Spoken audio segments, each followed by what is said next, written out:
My mother-in-law sent out wedding invitations. My name wasn't on mine. It's his day, not yours, she smirked. I handed it back and said, then I guess you don't need me there. She laughed until my fiancé opened his invitation and realized what else she had changed. I'm 33F, engaged to my partner, Adrian, who's 35M. We've been together for over 5 years now, and things have been pretty good. We get along well, and the relationship is solid. But when it comes to his mom, well, let's just say she's not exactly my biggest fan. To give you some context, Adrian and I met a little later in life, after we'd both had our share of failed relationships. We hit it off immediately, and it wasn't long before we were talking about the future. The thing is, I've always felt like Adrian's mom, Janice, didn't really approve of me.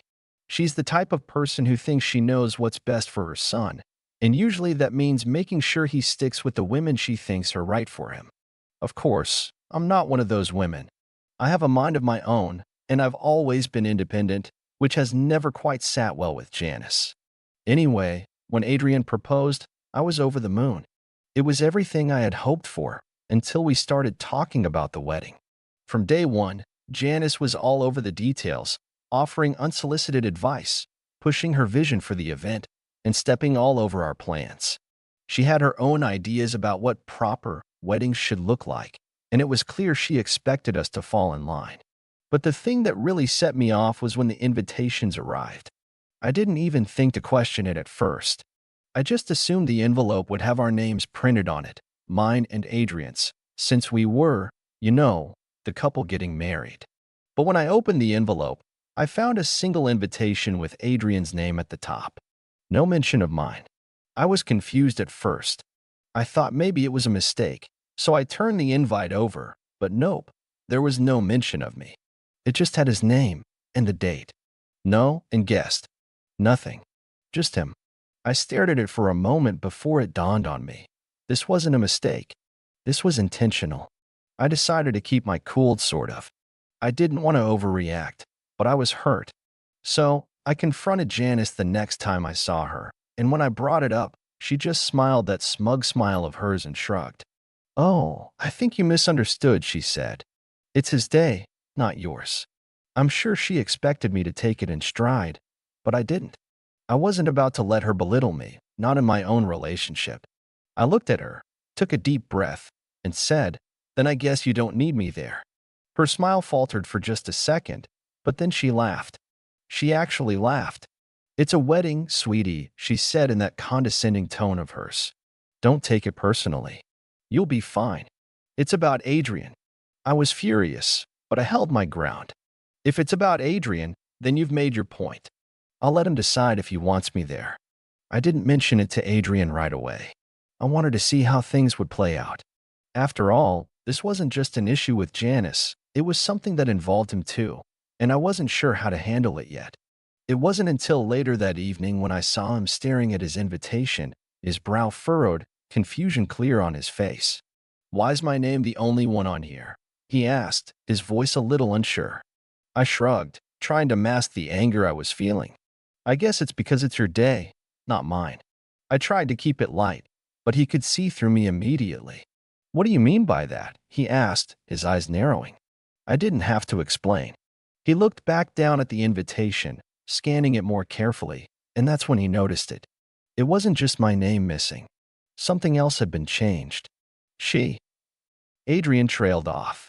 She put my name on this, but look here.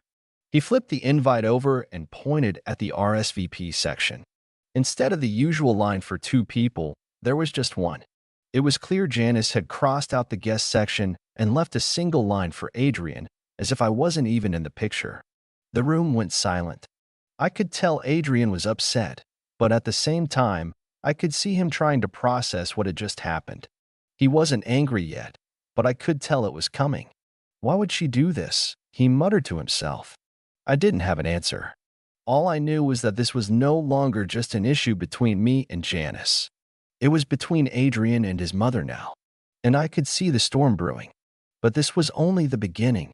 The more we uncovered about Janice's manipulations, the worse it got. Adrian didn't say much after that. He just sat there, staring at the invitation, clearly torn between wanting to protect me and feeling like he had to choose between his mother and me. I could see it in his eyes. He was hurt, but also trying to process how his mom could be so blatantly disrespectful. I don't understand why she would do this, he said quietly, almost to himself. He ran a hand through his hair, his usual calm demeanor cracking slightly. I could tell he was struggling to make sense of it, but the more I thought about it, the more I realized this wasn't just a slip-up or a minor oversight. This was deliberate. Janice had been subtly undermining me for months, ever since Adrian and I had gotten engaged. She had this way of making me feel small, like I wasn't good enough for her precious son. The invitations were just the latest in a long line of her petty little tactics to remind me that I wasn't in control, that I didn't have a say in anything. Maybe she just wants to have control over everything, I suggested, trying to make sense of it too. Maybe she thinks this wedding is all about her. Adrian nodded slowly, his face hardening as he processed my words. I could see his mind working, trying to figure out what to do next. He was a good guy, but when it came to his mom, he often took the path of least resistance. He'd always been the peacemaker, and I could see how hard it was for him to confront her. "I'll talk to her," he said finally, standing up. "This isn't right. She shouldn't be doing this to you." I could tell he wanted to fix things, but a small part of me wondered if he was just trying to keep the peace. I wasn't sure if this was something that could be fixed with a simple conversation. Janice had a way of making everyone feel like they were the problem, even when it was clear she was the one causing all the trouble. Later that evening, Adrian went to call his mom. I didn't hear the conversation, but I could guess how it went based on the way Adrian's face shifted from frustration to resignation. When he hung up, he didn't look at me at first. I waited, my stomach twisting with anxiety. "She says it was a mistake," he said finally, his voice flat. "She's sorry about the invite, but she still thinks that I'm the one who should be the focus." I could tell from his tone that it wasn't really an apology, it was more like a dismissal. Janice never liked to admit when she was wrong. "I don't want to make a big deal out of it," Adrian continued, looking at me carefully. "But if this keeps happening, we need to set some boundaries with her. It's getting out of hand." It felt like a tiny victory, but deep down, I wasn't convinced. Janice had a way of making things appear resolved while never actually changing her behavior. I knew it was just a matter of time before she found another way to sabotage things. Over the next few days, Adrian and I tried to focus on the wedding planning. We had a lot to get done, and I didn't want this drama to overshadow everything. But Janice wasn't about to let us move on so easily. She had a way of inserting herself into every conversation, every decision, no matter how small. The worst part was when she started pushing us about the guest list. She insisted that we invite everyone she knew, including distant relatives and people we hadn't seen in years. Adrian didn't mind. He wasn't particularly close with half of the people on the list, but I was starting to feel suffocated. I didn't want a huge, impersonal wedding with people I barely knew. I wanted a small, intimate ceremony with the people who mattered most to us. But when I voiced my concerns, Janice shot them down. "It's not just your day, dear," she said sweetly, her tone laced with something colder. "It's Adrian's day too, and he wants his family there. And if you want this wedding to go smoothly, you'll listen to me." I bit my tongue. I wanted to argue, to tell her that this wasn't just about Adrian's family, it was about our family, our wedding. But I could feel myself getting sucked into her web of manipulation. The more I tried to push back, the more she played the family card, using guilt to make me feel like I was the one being unreasonable. And then came the next thing, the wedding dress. Janice had been pushing me to buy a specific dress, one she had already picked out, one that she loved. It was big and grand, something fit for a royal wedding. But when I looked at it, I didn't see myself in it. I wanted something simple, elegant, something that felt like me. When I told her that I had already bought a dress, one I had picked out with my best friend, Janice's face darkened. "I really think you should reconsider," she said, her voice colder now. "You'll regret not listening to me." It was clear that she wasn't just trying to be helpful anymore. She wasn't being the loving mother-in-law. She was trying to control every single detail of our wedding. And it wasn't just the wedding anymore. It was becoming clear that she was trying to control our entire relationship. As time went on, I found myself more and more distant from Adrian. Not because I didn't love him, but because I was starting to realize just how deep Janice's influence went. She was always there, always meddling, and it was beginning to strain things between us. The worst part was when she invited herself to the final dress fitting. I had no idea she would be there. I thought it was just going to be me and my best friend, a little celebration, just us girls. But when I walked into the shop, there she was, sitting in the corner, a smug look on her face as she watched me try on dresses.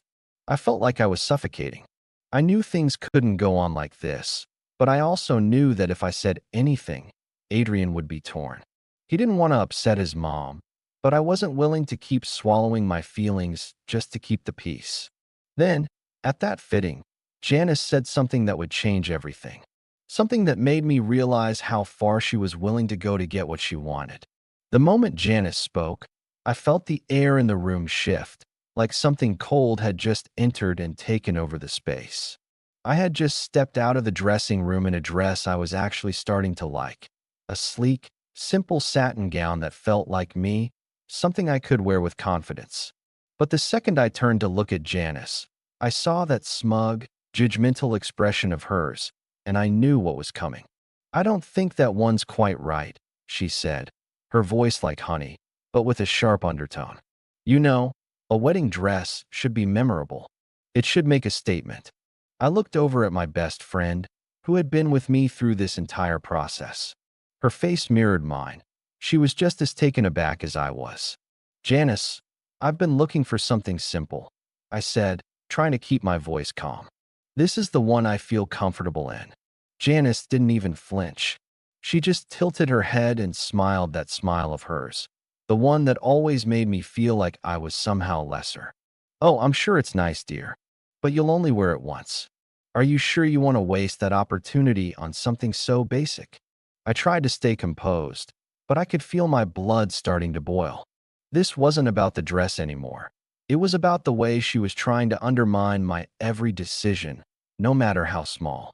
"I'm not wasting anything," I snapped, my patience running thin. "This is the dress I chose, and I'm wearing it." Janice's face hardened for just a split second, but she recovered quickly, and then the most ridiculous thing happened. She stood up, walked over to me, and put her hand on the dress like she was inspecting it, a disapproving look on her face. "Well, if you think this is good enough for Adrian, then fine. But I just thought you might want to make a better impression."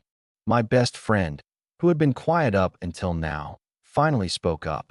"Janice, she's the one getting married here. You don't get to decide what's good enough for her." Janice turned to her, raising an eyebrow. "Oh, sweetie, I'm just giving my opinion. It's a mother's job, you know." The tension in the room could have been cut with a knife. It felt like every nerve in my body was screaming at me to leave, to get away from her, but I couldn't.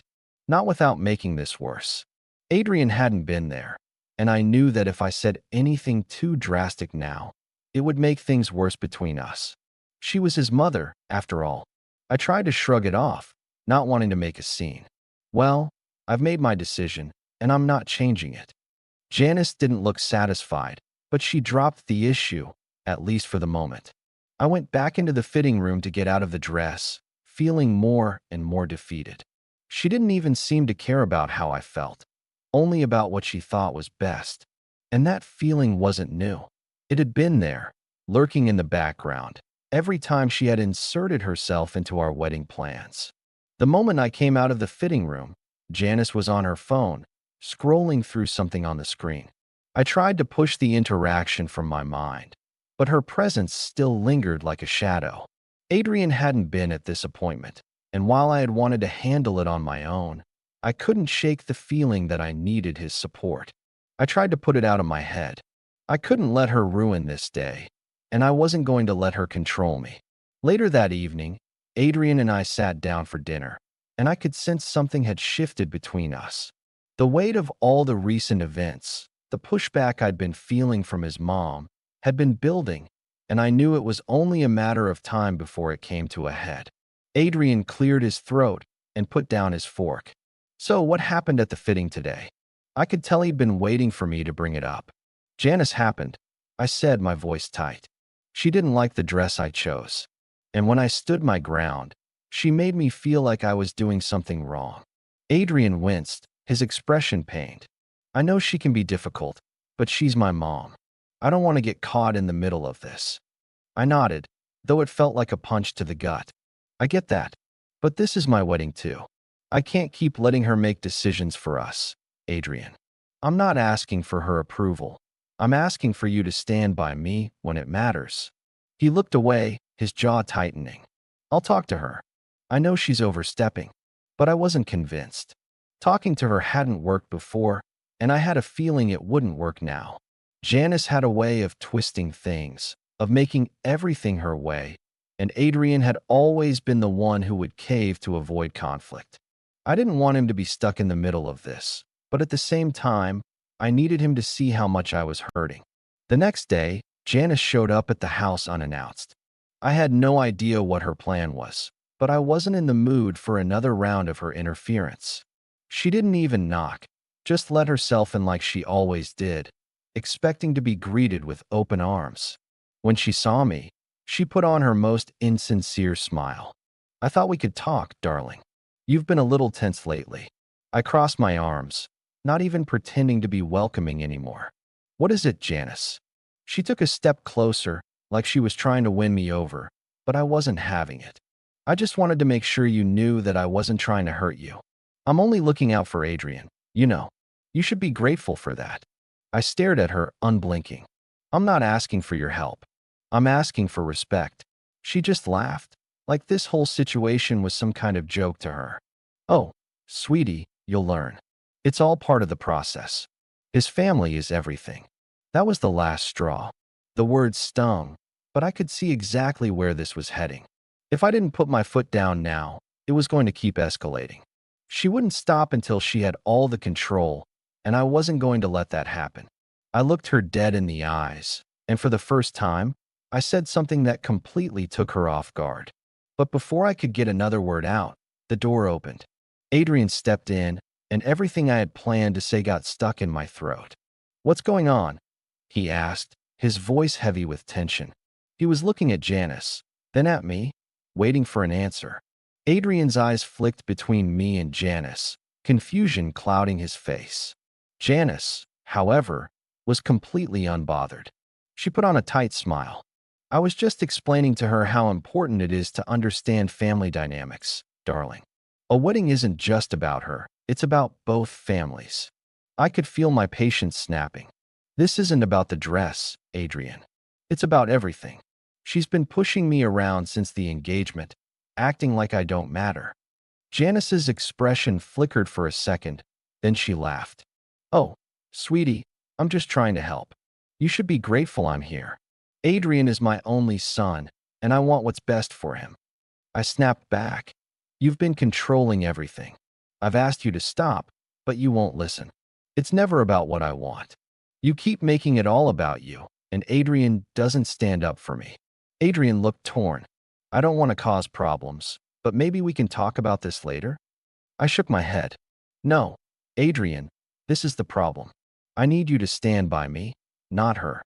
Janice raised an eyebrow, looking like she didn't quite understand. I'm just trying to protect you. You'll thank me later. I couldn't take it anymore. I don't need your protection. I need you to respect me. Adrian finally spoke, his voice more serious than I'd ever heard. You're right, this ends now. I love you, Mom, but you're not going to control everything anymore. I'm with her, and you need to respect that. Janice's face went pale, and she huffed. This isn't over, Adrian. She turned and left without another word. Adrian sighed in relief, then turned to me. I'm sorry, I should have noticed earlier. I shook my head. It's not your fault. But now we need to set boundaries. He nodded, determined. We will. No more letting her control us. Update. The wedding's over, and honestly, I thought things would settle down. But the aftermath has been, well, let's just say I'm not sure what I expected. After the blow-up with Janice, Adrian and I decided to go no contact with her for a while. We set some boundaries, but honestly, it's been hard. She's tried reaching out a few times, sending messages through Adrian, asking to talk, and that she wasn't treated fairly. At the wedding, I could tell she was trying to make things about her again. She started making snide comments about my dress choice and the way things were handled, and it felt like all the work I'd done to keep the peace was just being undone.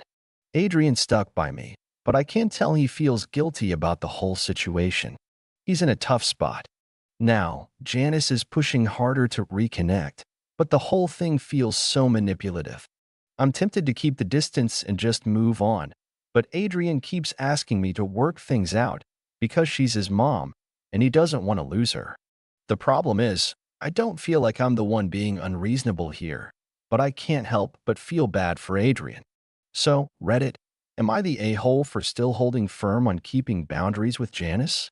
Should I give in and try to work things out for Adrian's sake, or should I just stick to my guns and not let her back into our lives?